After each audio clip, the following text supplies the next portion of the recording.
like today, JT Tuimoloau has come of age. He has turned into, or from, just a talented player and a great recruit to a game wrecker, a guy they can rely on that is instigating right now another short field for their offense. All right, welcome to the Joel Klatt Show. I am Joel Klatt, and this is going to be a good one. Okay, so as you know, the college football playoff rankings came out last night, and here we are, and we're going to give you my unfiltered thoughts on those rankings that they gave us. First and foremost, though, just make sure, like, if you don't subscribe to the show yet, do that. Make sure to rate and review us, share it with a friend, because college football is always better with a friend. And go back and download and listen to Monday's podcast. We had a lot of good stuff, including a long breakdown of that Ohio State-Penn State game. Okay, so let's get into it. The college football playoff rankings, the first edition on Tuesday night, the made-for-TV event. And what did they give us? Well, this is what they gave us. Number 1, Tennessee. This is something that I expected. If you follow me on social media, you know I expected this. Number 2 is Ohio State. Georgia is number 3. Clemson is number 4. Michigan 5. And Alabama 6. All right, so we'll focus more on kind of the top 6, because remember now, this is all in regards to a 4-team subjective, invitational, if you will. And so that's really the coveted spots, and that's where it sits. I've got 5 distinct different thoughts on what they gave us last night in the college football playoff rankings. I want to start, though, with a team that is not listed in those top 6, but should be. All right, so let's start with TCU, the Horned Frogs. TCU got absolutely hosed in the first playoff rankings. And there's a number of different ways that you can go about this, but I first want to state, before I go into any of the details about their actual resume or what they've done as a team on the field, the simple fact is this: if TCU were Oklahoma or Texas with the same exact resume, they would be no worse than 4. This is brand bias at its finest, and it's hurt TCU. Let's just go through kind of what I think of them as a team and really what they have on their resume when you're looking at them from kind of a subjective standpoint. First and foremost, they have 2 better wins than any of the wins that, let's say, Clemson has, who are in the top 4, because that Oklahoma State win is standing up and the Kansas State win is standing up. Kansas State is at 13, Oklahoma State is at 18. Now, granted, you're going to get 3 ranked wins from Clemson, but the problem is that they're all behind both Oklahoma State and Kansas State. So here's TCU as an undefeated, leading the Big 12, and they've got 2 better wins than any win Clemson has. So that's number 1. They also did something in this season. I don't know how much that they actually looked at this, speaking of the committee, but remember, and I've told you on this podcast earlier in the year, they did something last month that has been done twice in college football history, which is pretty remarkable. So they beat, in 1 calendar month, a ranked opponent every single week out. It's only been done twice before: 2012 Stanford, 1960 Iowa. So they were doing things that were historic. That's the second thing. Then you just look at what they are on the field. Well, this is a top 5 scoring offense and total offense in college football. It's an offense that, by the way, is the only offense in the sport that's averaging 300 passing yards and rushing for 200 yards a game, plus have 20 passing touchdowns and have 20 rushing touchdowns. So they are balanced on offense, very balanced. If you look at them just from a team perspective, you're going to look at the fact that they've got a better strength of record and strength of schedule than, let's say, Clemson, who's in the top 4 right now. They've got a better quarterback than Clemson right now, in particular after a week in which Clemson had to bench their starter when they were down against Syracuse at home. Max Duggan is a Heisman Trophy candidate at this point going into November. So all of those things are better than, let's say, Clemson, who's 3 spots ahead of them at number 4. It doesn't make much sense to me, except for the fact that Clemson is, right now, a blue blood. They've got a national championship on display. I think that carries the day. I don't think it's right. I don't think it's right that we allow history to dictate how we view these teams specifically this year. I understand it can inform our decisions, but is that right? Is that right to judge Max Duggan against Trevor Lawrence? I don't think that that's right. Is it right to judge Sonny Dykes in his first year at TCU against the Deshaun Watson Clemson team that won a national championship? I don't think that's right. But that's clearly what happened because this is blue blood bias. And the fact remains, as I said before, if Oklahoma or Texas from the Big 12 had the exact same schedule and resume and outcome as TCU, they'd be no worse than number 4. This is brand bias at its finest. And the hard part for me is that you look at this now and like TCU needs some help. So, and I'll get to this later, but this matters. These rankings matter because it sets the stage for everything that goes on the rest of the year. And so now you're looking at it, and I don't know if you can say that TCU controls their own destiny as an undefeated in the Power 5 in what I think is the deepest league in the country this year. They might not be the best league in the country, and I'm not arguing that they are the Big 12, but I am arguing they're the deepest, and this team is undefeated. Okay? It's pretty clear to me that they need some help, even if they run the table. I think they desperately need Alabama to lose at some point, whether it's this week against LSU or maybe in the future in the SEC championship game. But I think TCU needs some help based on the way this committee is viewing them. And I don't think that that's right. And I think it has everything to do with their standing within the sport as far as being a blue blood or not a blue blood. All right. The burden of proof is clearly on TCU.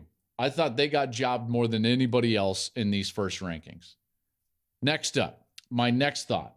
I want to go to basically you go 1 through 11 and you're going to find 5 SEC teams, which, listen, I'm fine with that, but it's pretty clear that like, hey, the coalition and that wall is built right now. And so the SEC is dominating these rankings. And by the way, maybe rightly so. I think that league this year is definitely the best league in the country. They're great at the top. They've got 2 other teams that I think are playing really good football, in LSU and Ole Miss. And the coalition is there. 5 teams in the top 11, I guess I should say. But what really stands out to me is this LSU at 10. So LSU at 10 is a bit of an outlier. The way that we have viewed these teams, even their resume all in all, because they're the highest rated 2-loss team in the country. Not Utah, which has been the highest rated 2-loss team for every other poll that we have. No, LSU, all of a sudden 4 spots ahead of Utah.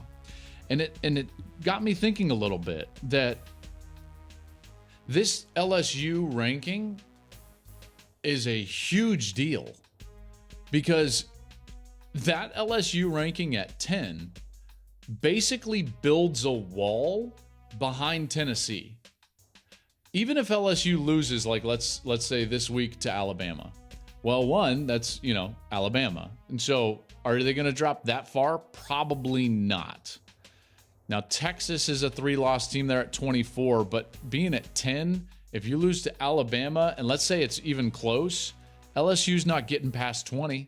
Right? They're not dropping 10 spots. That would be unprecedented in the college football playoff rankings. So they would still be in there, which builds a wall behind Tennessee.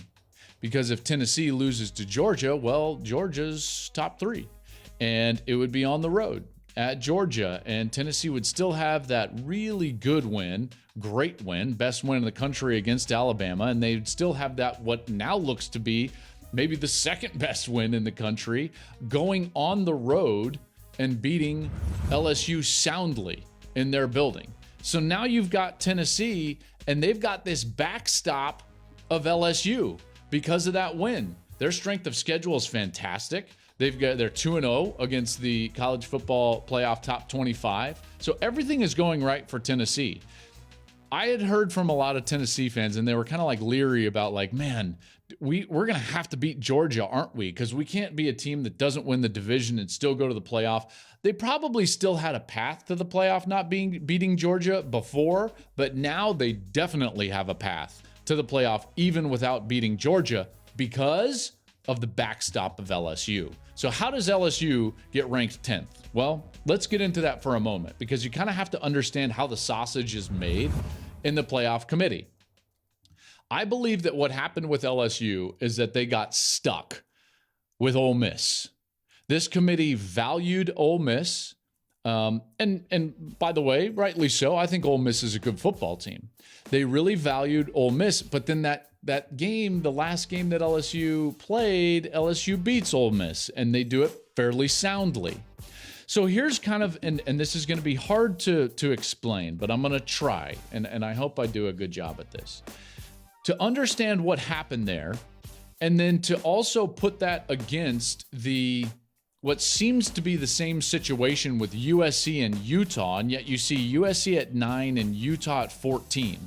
Well, okay, so they're clearly honoring head-to-head with LSU over Ole Miss, but not with Utah over USC, even though LSU is a 2-loss team and Ole Miss is a 1-loss team. You see what I'm saying? Like, it doesn't make much sense until you understand how these rankings are actually made. So let me try to do this quickly. Okay, so the first thing you have to know, every committee member comes in with their top 25 filled out, and they hand it in. And then those are tabulated, and they put up, hey, here's the top 25 as you see them, like you would make any other AP poll any week of the season. Okay, so they put that up briefly, and then they take it down, and they say, okay, let's look at it in sections. And we're going to start at the top. So let's take a look at the top 4 teams. And they put them up there. And remember, that's just kind of an aggregate of what everyone's ballot was when they walked into the room. So then they would ask the question like, are we okay with this? And anybody that has an objection could raise an objection. They would put up resumes next to each other. They would maybe watch some film, and they go through it and they pore over the data, but only with that section of teams up and against one another. Okay, and so then what happens is they would give you another ballot. At that point, the ballot would have 6 spots. So you've been talking about 4 teams so far, and then there's 6 spots on the ballot, and they say, rank your top 6. Now, this is where it gets interesting, is that you rank your top 6, and then once those get tabulated and go up on the board, then they say like, okay, are we okay with the top 2? Are we good with this? And they say, okay, yes, Tennessee, Ohio State, you are 1 and 2. And they put them up there then in stone. Okay, so now those are out of deliberation at that point, and you move down. So it's always this window of 4 or 5 teams that you're talking about and arguing about, right? And comparing against one another. And it kind of starts to slide down. So then that same process occurs with the next 4 or 5 teams, and then you solidify the 3rd and 4th team and maybe the 5th team, and the window slides down. And then teams are added based on those new ballots that are then thrown in there. And that's what eventually builds the top 25. Well, then you can see that USC got included before Utah was up for deliberation. That's how Utah is that many spots behind USC. Whereas LSU and Ole Miss are clearly put up right next to each other on the resume, and there's a head-to-head win right there that they've got to honor. So how are you not honoring Utah's win over USC, but you are honoring LSU's win over Ole Miss? It's about the process. Now, you can say it's flawed. I'm just telling you, like, I did the exercise. That's how it's done. And I probably didn't even explain it all that well. I'm just telling you that I highly doubt Utah was up on the board of 4 teams or 5 teams against USC. They were never deliberated against one another, whereas LSU and Ole Miss absolutely were. Therefore, they honored LSU's win and not Utah's win. So that's how that happens. So then you've got LSU at 10 as a clear outlier, and now they are an absolute backstop for Tennessee. So all this tells me is there's a ripe scenario for 3 SEC teams in the college football playoff. Absolutely. Not a doubt in my mind. Those rankings right there in this first iteration, 5 SEC teams in the top 11, there could absolutely be 3 SEC teams in the playoff this year. And it wouldn't take that much, by the way. It wouldn't take that much at all. Georgia beats Tennessee this week in a really good game in Athens. Then Alabama beats Georgia in Atlanta in the SEC championship game in a thriller. And let's say Clemson were to lose somehow, TCU were to lose somehow, Ohio State and Michigan are each going to play each other, so one of them would have a loss. And now, all of a sudden, even with a one-loss Pac-12 team up there, you would be deliberating basically for one or two spots, and there would be 3 SEC teams just sitting there with great resumes and only one loss. So that's why that's important. What you need to know, the second thing from last night's playoff ranking, the SEC coalition is strong, and that wall is strong for Tennessee. All right, my next thought on this is another conference, and my initial thought on this conference was like, oh man, they're getting no respect. But then I just kept looking at it, and there's a sneaky path for the Pac-12. I haven't seen this conference in the playoff very often. Oregon and Washington, the only times. And I'm sitting there and I'm like, okay, Oregon at number 8, they respect them. USC at number 9, they really respect them. And you know, I would have UCLA higher, but I get it. Like at 12, that's not bad right there. The only one that I thought that they kind of like disrespected, if you will, is Utah, in particular with the LSU ranking. But I just explained that to you how something like that would happen. To me, it's going to take some help, but there is a pretty clear path right now for the Pac-12. They have to avoid what inevitably happens in that conference, which is that they beat each other up. But right now, Oregon is sitting there, and if they were to win out, you can see a scenario where they would go to the college football playoff. Now, in that scenario, they better hope that Georgia also wins out, but then USC is sitting there. If they win out, they might have a really strong argument to go to the college football playoff, in particular if TCU were to lose, if Alabama were to lose another game, and then again, Ohio State and Michigan going to play each other. So there you are with like that Pac-12, 8, 9, Oregon, and USC, I kind of like it. I kind of like their path. I'm not saying that it's easy, and I'm not saying that they control their own destiny. But what I am trying to tell you is that there is a scenario. There is a good scenario for the Pac-12 to go to this playoff. Now, the one thing that I think is interesting in this is the following scenario. And you're going to love it, I think. And you probably may say to yourself, like, this is super obvious. But here you go. Let's just say that Georgia beats Tennessee. And then Georgia loses to Alabama. So in that case, like, SEC champ in, Alabama, you're in. Let's say the Big Ten is an undefeated champ. Let's just say, for sake of argument, well, I'm not even going to do that. Michigan or Ohio State. Other would be kind of, you know, by the wayside, if you will. So now there's 2 spots. Let's even give Clemson, like, go ahead. They're undefeated. That's the 3rd spot. Okay? And now, let's say TCU loses, and it's Oregon, a 1-loss Georgia, a 1-loss Tennessee, and a 1-loss Big Ten team up for that last spot. So basically, you're getting to Georgia, Oregon up for that last spot. And we're just going to go back to week 1. And we're going to say, well, sorry, Oregon, you got thumped by Georgia. There is a really clear path to the last 2 teams being up for the 4th spot in the playoff are Georgia and Oregon. And you know what? I think that would be almost funny, almost comical in some regard. My next thought on this is another conference, and it's more specific to one team. I thought Michigan would be in the top 4. They weren't. Clemson's overranked. Okay, like that, it just is what it is. Like you have to be a ridiculous Clemson, homer to think that this is an appropriate ranking for Clemson. I don't know what the committee was doing, quite frankly, until you look at what's going on in the back end of the rankings. And then it's like, oh, there you go. They cooked the books for Clemson by stashing Syracuse, Wake Forest, and North Carolina State back there in the back end, 20, 21, and 22. So then you can say, well, Clemson's the only team in the country that has 3 wins against CFP top 25 teams. Okay, good for them. They don't have the strength of record nor the strength of schedule of even a TCU. You can't even come close to putting on the film and saying that they've been as dominant as Michigan. Not even close, by the way. Do you know that only 5% of Michigan's snaps all season long have been with a deficit? So they've been playing with the lead. They've been totally dominant, totally dominant. What they did to Penn State was light years better than whatever Clemson has done in any singular game that they have played. And so Michigan, they should be number 4. Clemson is not better than Michigan.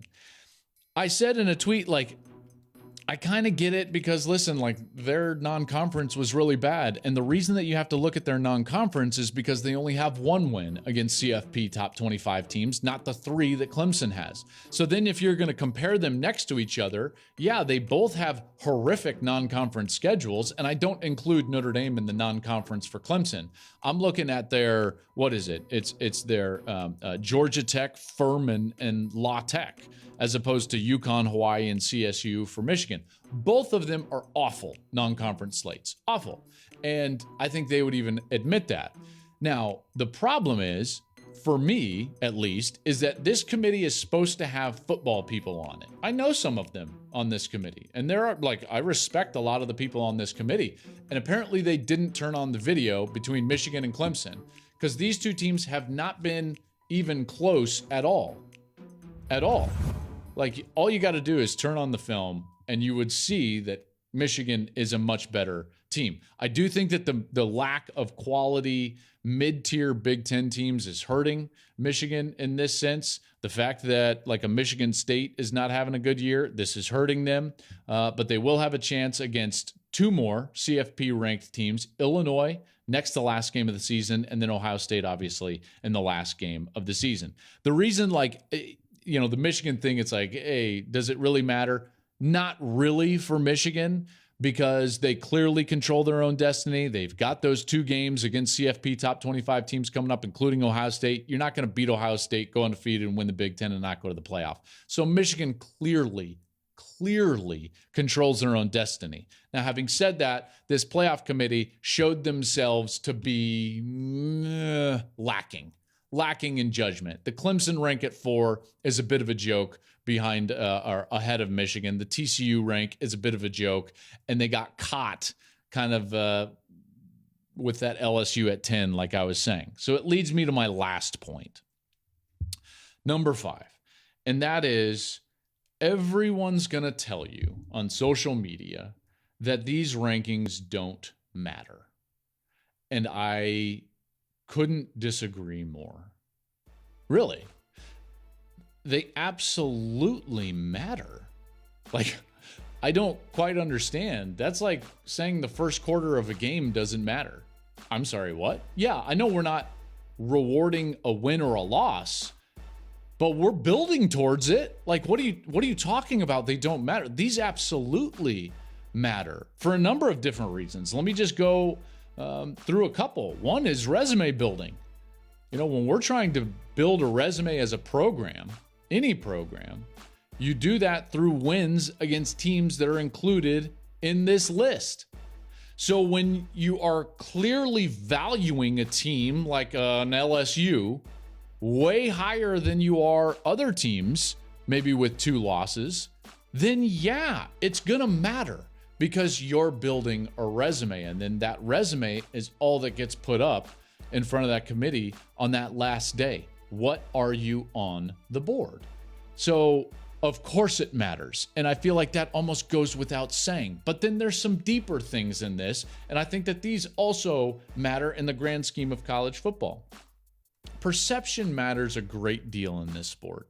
In particular, in a sport in which we crown our champion in a subjective way, which we're going through that exercise right now, but also when we gather talent via the perception of our program.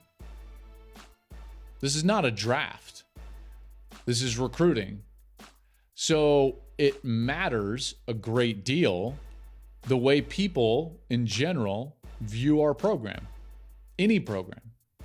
And because of that, when there is clearly a bias or a glass ceiling above your program, that directly impacts globally the perception of your program, and it will impact your recruiting.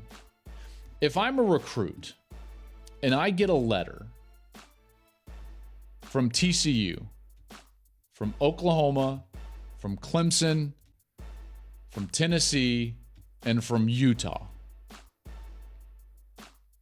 my perception of those programs will impact the way that I view those letters.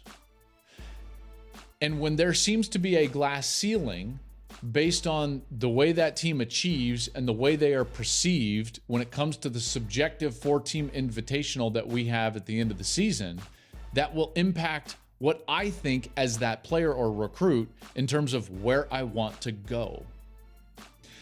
There's a burden of proof on teams like Utah and TCU.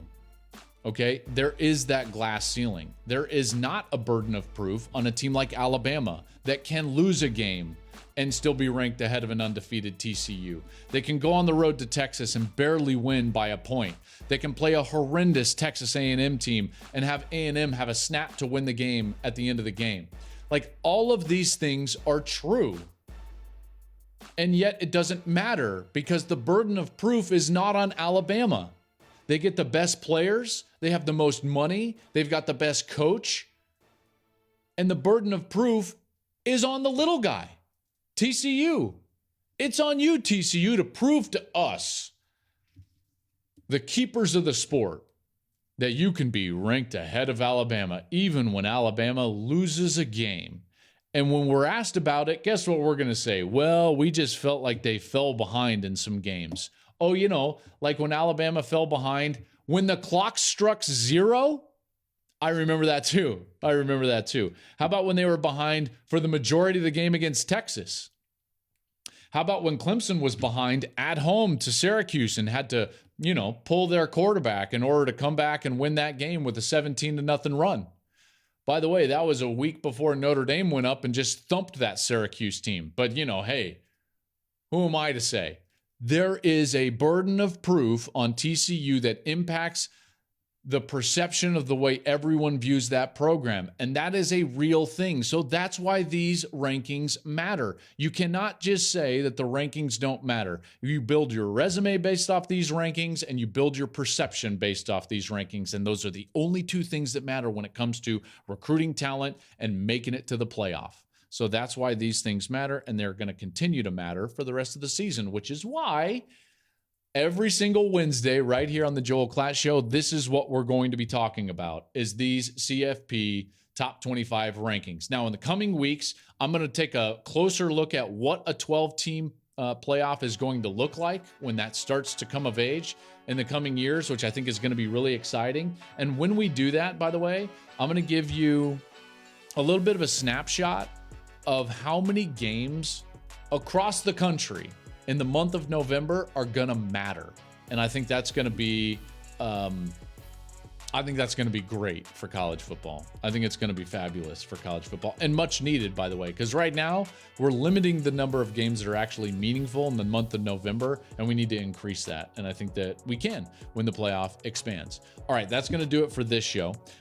Remember, go and download and then subscribe to the show, share it with a friend. I'd love to hear your thoughts. So if you want to hit me up on social media, you can hit me up on Twitter at Joel Klatt. You can hit me up on Instagram at Joel_Klatt, or you can follow us here at the show at Joel Klatt Show on any of those social media platforms.